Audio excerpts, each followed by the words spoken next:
All right, it's me, Lila, and we're moving right along for another one. We're going to go ahead and do another journal entry because I know once we get through this August and into September of 2018, I ended up I started working on the book specifically. So it's like that's when I kind of had my epiphany of my thesis for the dissertation, and so which turned into my book. So I uh, started just kind of keeping the journals open all the time and just started keeping them on a monthly instead of a daily basis and was just kind of popping in and out every once in a while. So um, I want to try to get through the daily journals and on pace with the anecdotes up until number 10, the one that I said was Stings, that was like 100 pages long, and then just kind of start working back and forth through those. So I'm kind of going to sprint to the finish here with a few of these.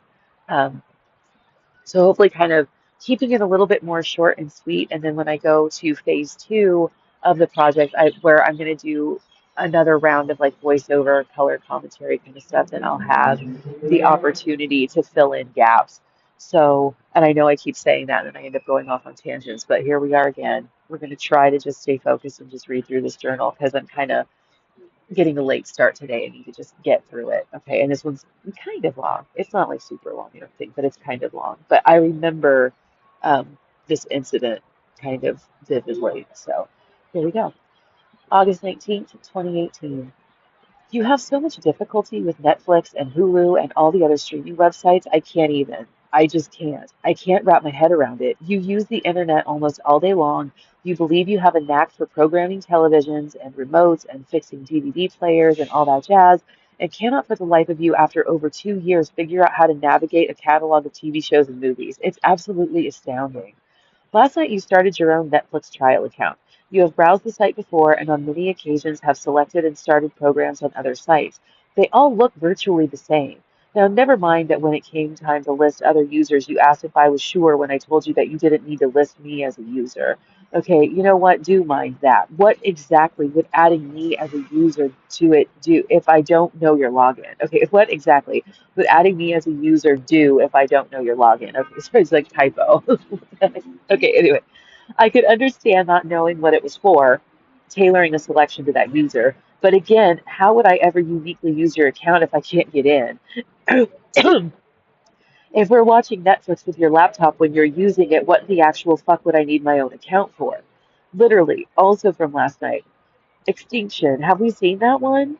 I think that's the one where the people are robots. Oh, sorry. Spoiler alert. You think so? I think I changed the titles of this so that it's not because this doesn't none of this resonates with me as like actual movies. So either I've just like long since forgot or I did it so that it's not a spoiler of anything real. Um, Extinction. Have we seen that one? I think that's the one where the people are robots. Oh, sorry. Spoiler alert. You think so? I'm not sure. Are you sure? What the fuck? Dude, can you hear me or not?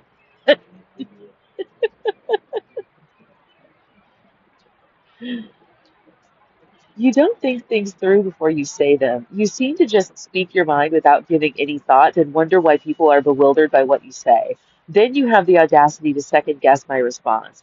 I don't even know why you would ask me. The answer is likely no, or none of your business, or why do you even care? So when you ask, I'm not sure if it's like doubling down on dumb. I've even pointed out before that there's no reason to ask if I'm sure about something that I would have no reason to lie to you about in the first place or be humble or coy about. Yeah, so I guess I think I'm just speaking generally about him constantly asking me if I was sure.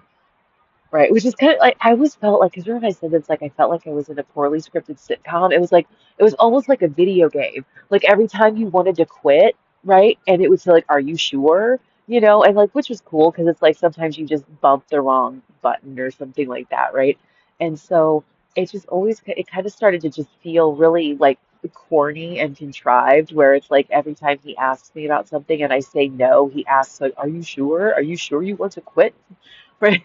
Right? He goes, are you sure you don't want this thing? I mean, and it's like, okay, if you ask me at 9 a.m. if I want a breakfast sandwich from Safeway, and I say no, and then I turn around at 10, and I'm like, you know what? On second thought, a sandwich from Safeway sounds kind of great. Like, That's just life, right? Like, I don't know why in any given moment, if I say no to something right now, it's, are you sure? Are you sure? Like, oh my God, are you sure? Like, what's with this weird ass pressure to say yes to everything he's offering me? It was really, like, really strange.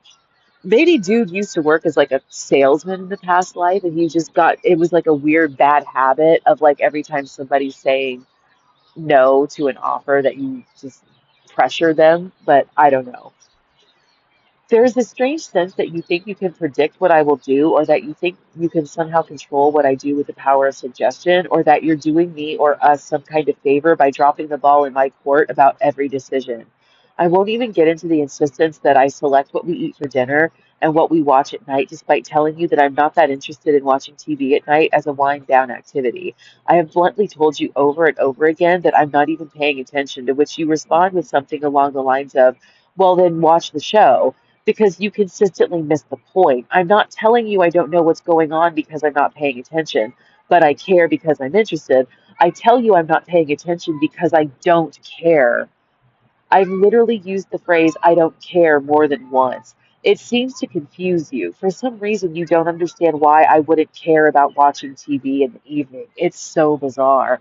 So he's from the generation, right? He was born in 1952 or 54, I always forget, but early 50s. So he grew up with the dawn of television in the home. And so I always kind of had this thought in the back of my mind that I'm like, this is kind of like, and this is no dig. I'm just saying, I was like, this is kind of a precursor to what it's going to be like as the like iPad generation, the iPad kids generation grows older, where they're just not going to be able to fathom people not wanting to spend every waking moment like staring at a screen or like playing on their iPad or on their phones, or like how people would have other hobbies. Um, just throwing that out there as food for thought, right? It is kind of like, in a certain sense, you may be training your kids to just be programmed or brainwashed to being connected to this particular activity as being just what they do in their free time, right? And then, like I said too, like just the sensation of being in a poorly scripted TV show, that it's like, God, how much TV was formative for this man? Like, how much were they actually just like plopping him down in front of the television and handing him the remote and being like, I mean, I guess they didn't have those back then. He would have had to sit there and turn the dial.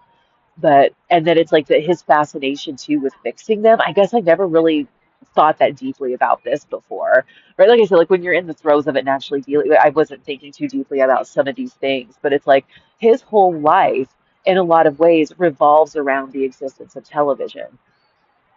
So he would get paid, and it was kind of almost weird how frequently people had trouble with their TVs and remotes in the building and stuff. But he would, people would pay him $10 to come down and reprogram his remote and get their TV working right again. Like if they sat on the remote and now they can't change the channel, or like half the time he'd come back and he'd be like, dude, the only thing that was wrong was the batteries were dead and she still paid me $10. I mean, it's like that he actually made it have like a decent little side hustle of this in the building, just being their cable guy, basically. Um, and so, but yeah, I mean, it's like his life like really revolves around this. Um, huh. This top-down processing of what someone else is doing with themselves is obnoxious. Even if someone is instructing you to do and say these things, why would this be the sort of thing you are being instructed to do? It fundamentally, meaning in principle, makes no sense. So, top-down processing, in case I don't know how this is kind of industry jargon, so to speak. So, and I don't know how familiar people are with this as a phrase, but like, so in psychology, there's top down processing and then there's bottom up, where it's like obviously like bottom up, you like start with the seed or like the brass tacks and you work your way up to, it's kind of like engineering versus reverse engineering. So when I say top down processing, I mean something like reverse engineering. Like there's something he expects me to say, and when I don't say it, he then tries to figure out why I didn't say what he thought I would say, instead of just having a conversation and getting to know the person, right? It's like, I don't know why you would think that someone you barely know that you could predict their responses. So think of it like if somebody offered you like, hey, do you want some ice cream? And you say like, yeah, I would like some ice cream. What do you have? And they say, I have chocolate, strawberry, and vanilla. And you're assuming that because I'm a woman, I'm going to want chocolate. So when I say strawberry, right? And you're like, oh, okay. And you grab the chocolate, and I'm like, but I said strawberry. And they're like, oh, yeah, that's right. So, are you just fixated with fruit about other things? Like, do you just really like strawberries? And it's like, well, I of those three choices, I prefer the strawberry ice cream. Yeah, but I mean, yeah, strawberries are cool. And they're like, okay, but I mean, like, did you grow up with somebody growing strawberries? Or, and it's just you're like, what is now your fixation with trying to figure out why I chose strawberry ice cream? Right. And I actually like that as an example. Like hopefully like people like that makes it a little bit more relatable. It's like imagine living with somebody that was like this all the time, right? Every time there was a choice to be made, right? What scent of hand soap do you want? Right? The regular original soap scent or the white linen or the ocean breeze, and you choose ocean breeze and it's like, oh, really? I wouldn't think that people who grew up in a landlocked state would want to have anything to do with the ocean. Right. And it's just really strange way of trying to like get to know somebody through these just like petty like aesthetic selections.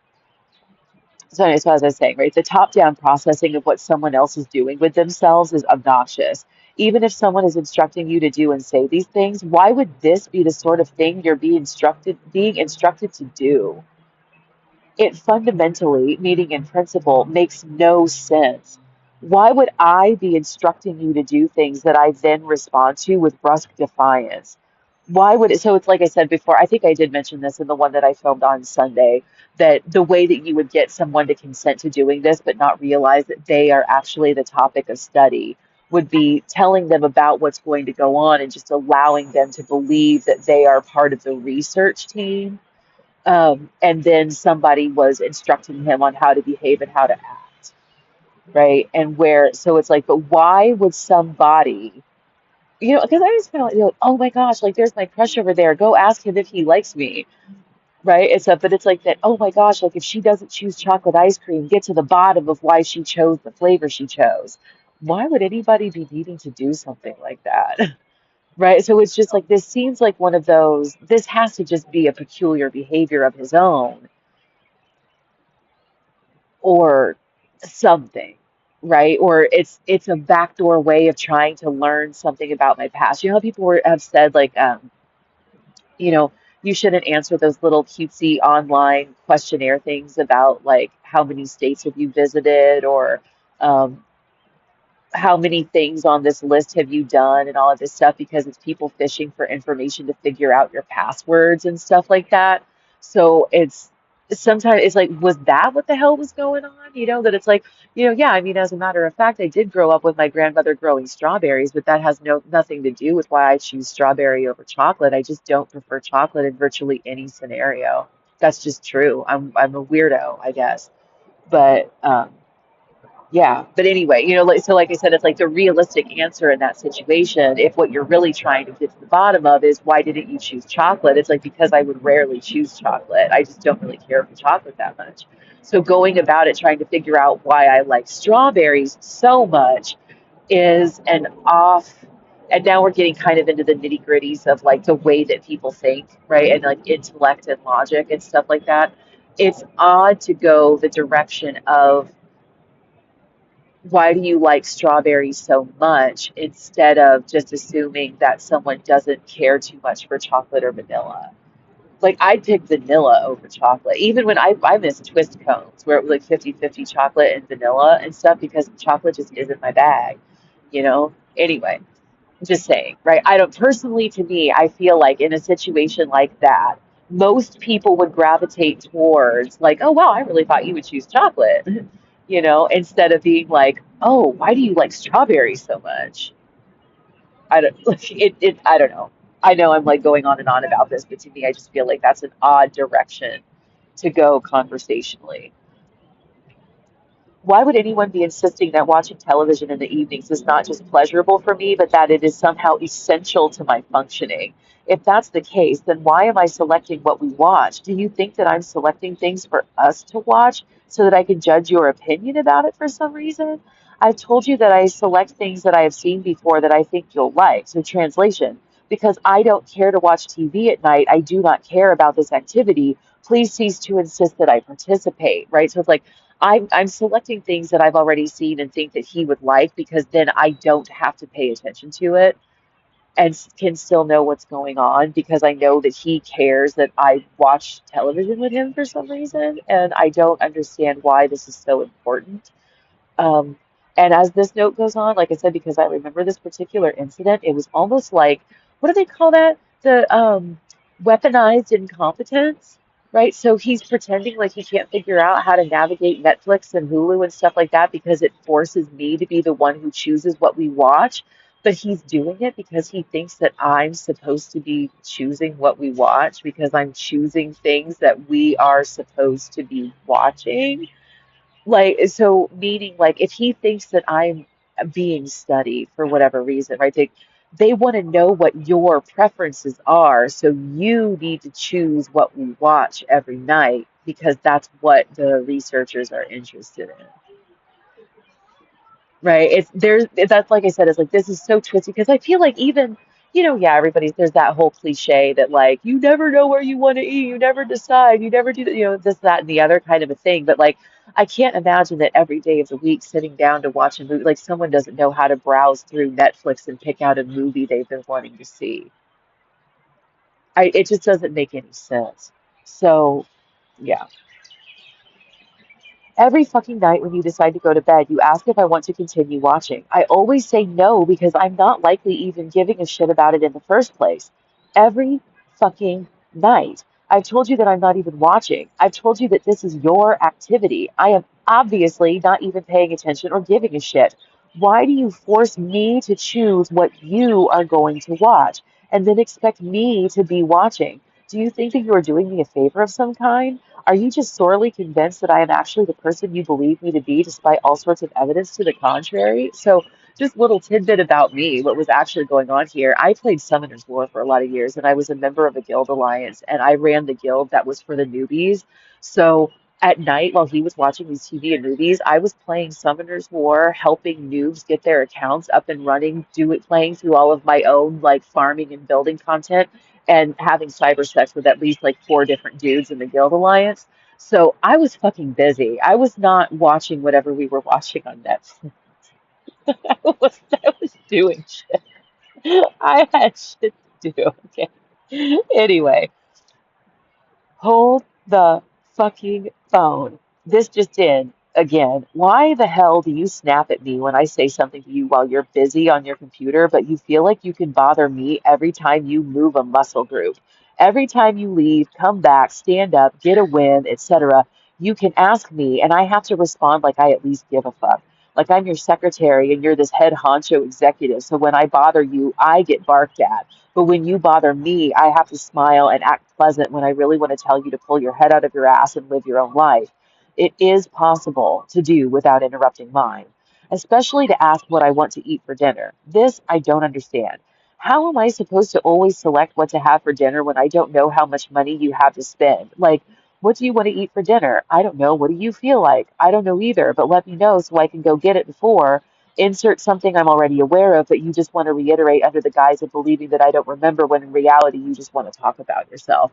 Right. So this is one thing too, I think, like I said, like with men, that it's like, "Bitch, she never knows where she wants to go to eat." We don't know how much money you have or like what you're like. If you really want to pressure me on like, where do I want to go? I want to go have the 5 course dinner at the fucking I want to go to like because we're in Honolulu, right? I want to go to Chart House for that like 5 course dinner that's like $120 a seat. Right? You got Chart House money or you have McDonald's money?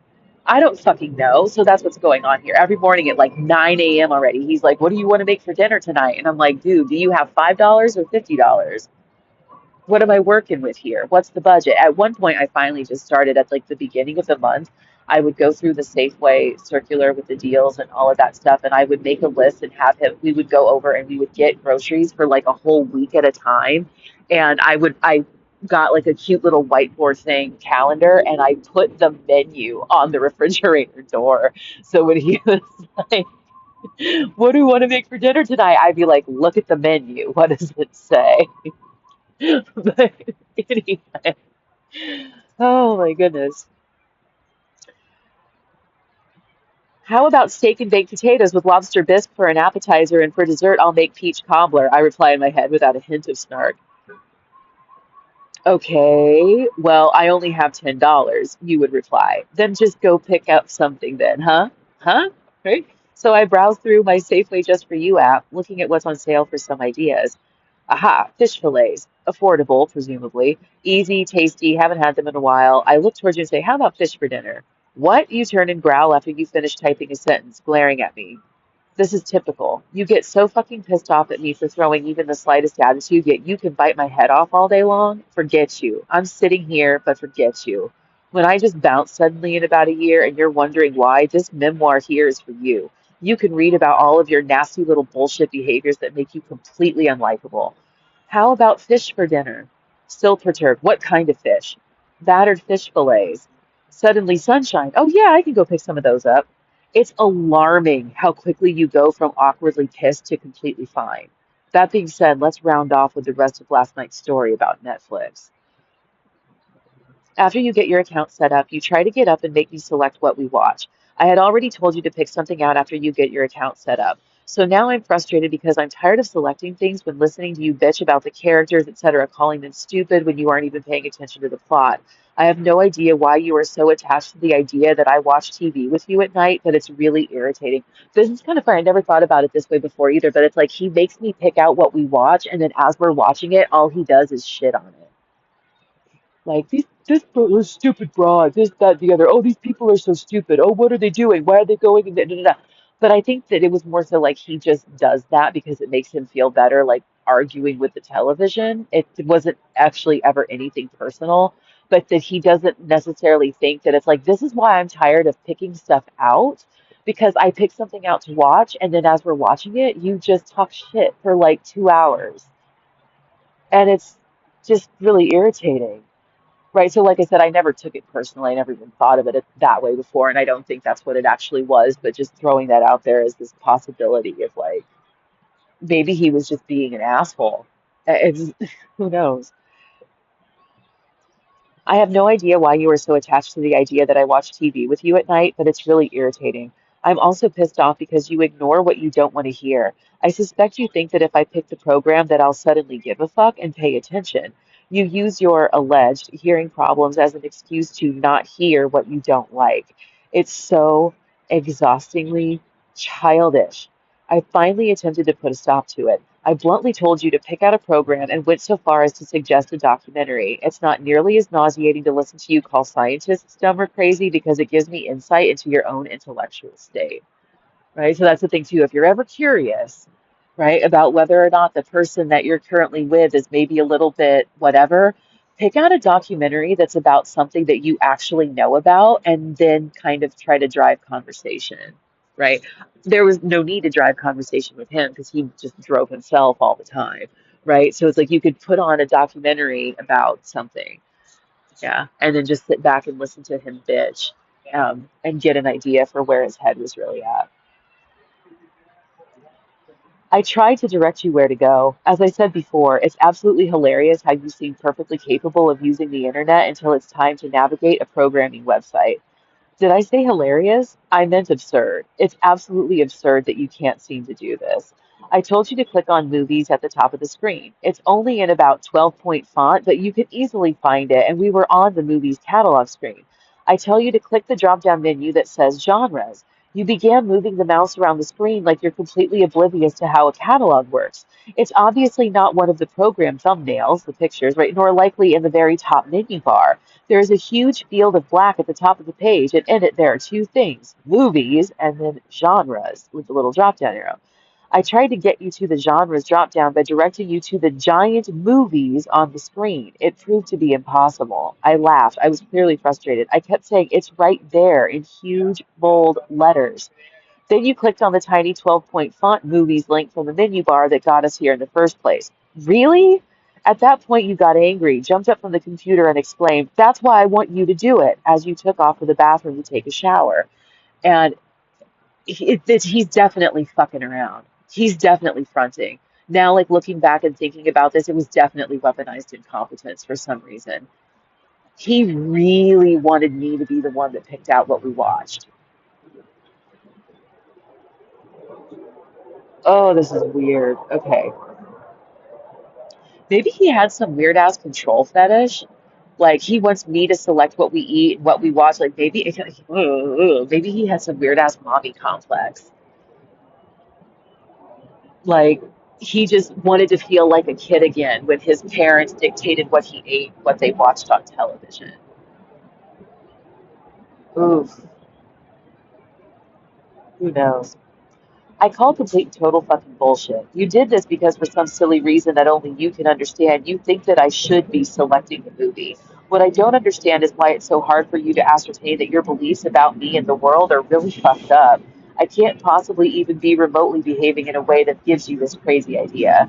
What's even crazier is that after I sit down at the computer, literally not even 1 minute later, you are back, sitting on my bed behind me, calmly and nicely cooperating with selecting a program like nothing just happened. So, like, he just wants me to physically operate the computer to do this. Like, see, now we're back to he's hinting at something else. Like, I want you to do something that I have no connection or context to what it is that he thinks he's trying to get me to do. And just wait, there's more. This is when things got odd. You pointed out a thumbnail with a large cruise ship on it and asked if we had seen it before. You said this was a tone. We said this with a tone of certainty, as in not being interrogative but declarative. We have never seen this before, not nor anything like it in my recollection. It is a documentary about developing a luxury cruise ship for leisure travel. Not likely even something either of us would be remotely interested in. Yes, I don't remember this. That's kind of good, I think. I've actually managed to shut some of this out. Of course, I have to qualify that I am sure, and we move on. Oh my God. Okay, I'm going to go back. Let's just go back and reread this one. Okay, so just wait, there's more. This is when things got odd. You pointed out a thumbnail with a large cruise ship on it and asked if we had seen it before. You said this with a tone of certainty, as in not being interrogative but declarative. Right? We've seen that before. Okay, so I'm trying to imagine, like, okay, it's like a thumbnail, something about the cruise ship design with the cruise ship. We've seen that before. See, this is where when I say that it's like these things were supposed to be weirdly dropping hints, right? We've seen this before. The cruise ship documentary. I don't know what the fuck that's supposed like. I don't get it. Okay, I don't have a clue what he's talking about. All right. Of course, I have to qualify that I am sure, and we move on. We easily select a documentary and you set off to take a shower. When you come out, you see that the TV is set up and ready to go, and you say, "Oh, so you picked something out," as though you don't remember anything from 20 minutes ago. On a more clinical note, you suffer from dysarthria. Oh my goodness. What is it? Dysarthria. When I first moved in 2 years ago, shortly after your stroke, you were seeing a speech pathologist. I don't know why you stopped. Maybe you had plateaued. The repercussion of this for me, however, is that when I ask you to repeat yourself, instead of realizing it's because you talk like you're drunk, you seem to be getting the impression that I'm also hard of hearing.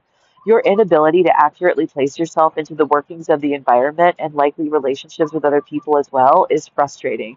But it also seems to speak to a more global disorder, narcissistic personality disorder. I sense that as a result of being incapable of accepting criticism, advice, or other well intentioned direction over the course of your life, you are now, in your waning years, severely socially inept. You appear to lack a mature intellect, meaning you seem like you aren't well educated, possibly due to dropping out of school as opposed to receiving subpar education there. Despite pulling off general intelligence quite well, you lack certain trivial knowledge that isn't cultural, religious, or otherwise sociological in nature. I will try to make note of a particular case that demonstrates why I believe this, as there isn't one that sticks out in my mind at the moment. What I mean here is things like trivial stuff that you learned in like junior year social studies or like junior year biology class, like he doesn't know. Oh, here's an example. So there was a time like I had gotten sick and my nose was really congested and I couldn't taste anything. And I tried telling him this that like I don't have any. I don't have any particular opinion about what we eat for dinner because I can't taste anything. And he's like, what's wrong with your taste buds?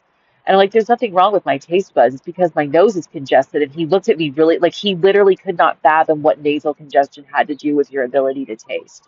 And so if you are also in that boat, I urge you to just look it up yourself. But I feel like this is something that you learned in school, that most of taste is actually just smell, okay? And when your nose is congested, it blocks those olfactory membranes that allows you to taste your food.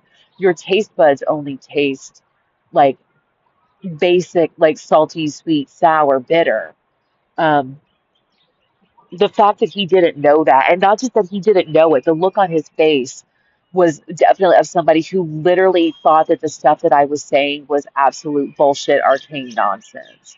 So that's why when I said, like, whatever this conspiracy theory stuff that was going on, whenever I would say something that he didn't understand, he thought he needed to extrapolate something from it.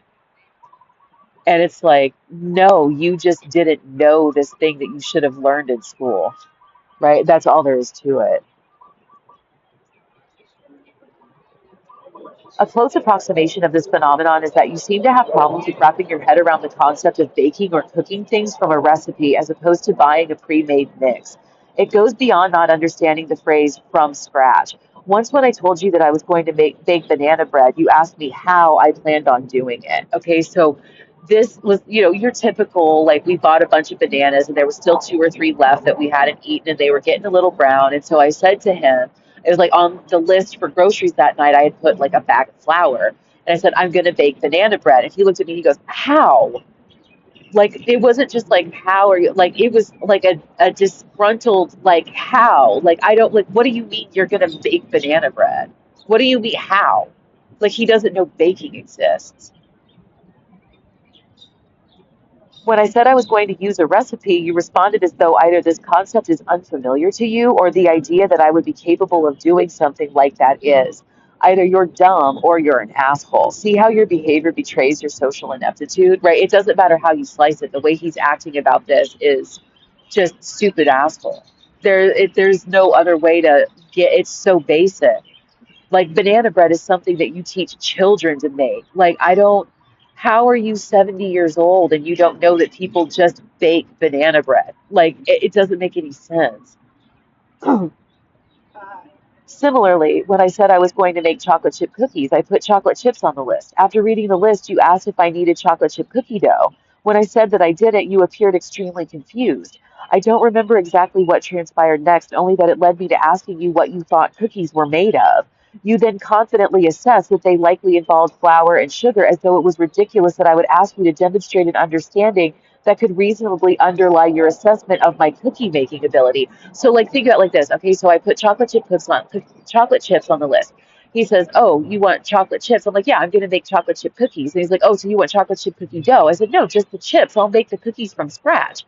And he's like, "How are you going to?" I was like, "What do you think cookies are made of?" And he literally rattled off flour, butter, sugar, salt. Like he rattled off a chocolate chip cookie recipe. It was mind blowing, right? And knowing that we have all of these things already, chocolate chip cookies, other than the chocolate chips, are made from things you typically just have on hand: sugar, flour, butter, eggs, chocolate chips, baking soda.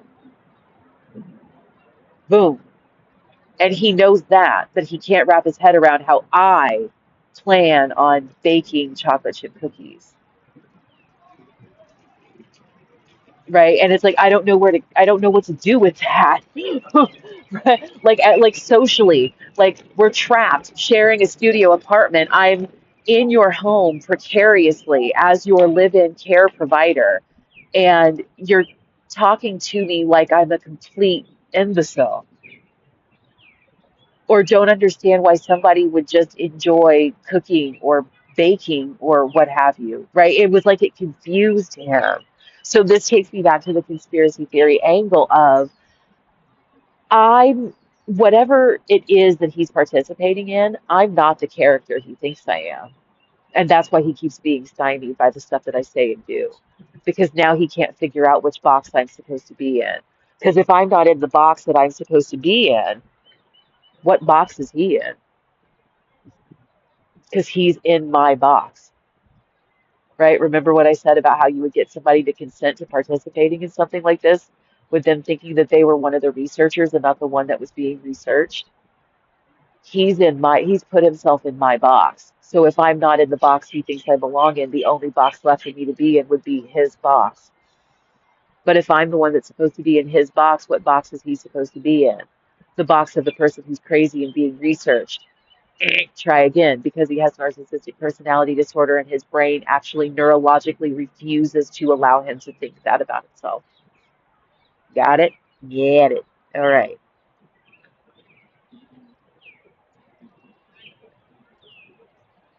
It was interactions such as this relatively early on in our relationship that led me to understand that you are truly intellectually deficient, yet surprisingly overconfident. You act like you know me very well, and that I should know that you know me very well. But whoever it is that you do know, who you think I am, is not me. Good times. All right. Well, that concludes. That was a good note for today, I think. I think that was a good one. All right. Well, until next time. Bye.